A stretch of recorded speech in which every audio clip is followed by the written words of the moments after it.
বিশাল বড় হুজুর, অনেক বড় মুফতি, যদি তাদেরকে জিজ্ঞেস করা হয় কোরআনের আয়াত সংখ্যা কয়টা, তখন তারা বলে ৬৬৬৬টা।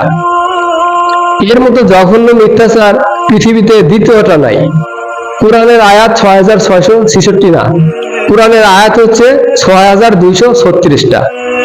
এখন আপনি, আপনার বাসায় কোরআন আছে, এখন আমাকে আপনার মিথ্যাবাদী মনে হতে পারে, কিন্তু আপনাকে তো এটা যাচাই করতে হবে। আপনার বাসায় কোরআন আছে, আপনি যান কোরআন খুলে দেখুন, আয়াত গুনুন, কয়টা আয়াত আছে, খুব সহজ, গুনলে আপনি পেয়ে যাবেন কয়টা। কিন্তু আপনি ভাবছেন এত বড় বুজুর্গ মিথ্যা বলতে পারে, কিন্তু এটাই তো সত্য, উনি মিথ্যাই বলেছে। কোরআনের আয়াত ৬২৩৬টা, কোরআনের আয়াত ৬৬৬৬টা নয়, তাহলে তো অবশ্যই এটা মিথ্যাবাদী, এটা স্পষ্ট মিথ্যাবাদী।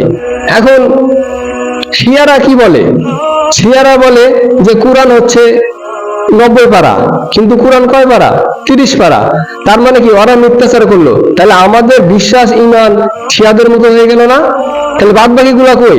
এখন তাদেরকে যদি জিজ্ঞেস করা হয় তাহলে বাদ বাকি ওই হচ্ছে কোরআনের আয়াত গুলা কই, শিয়ারা বলবে জানি না, বা যা তা বলে কাটাই দিবে।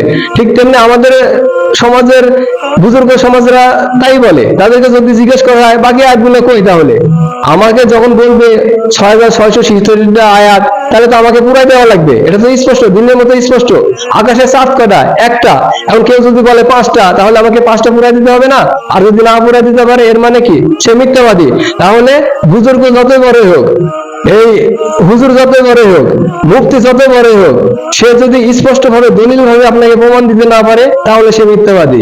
কোরআনের আয়াত ৬২৩৬টা, এটা স্পষ্ট।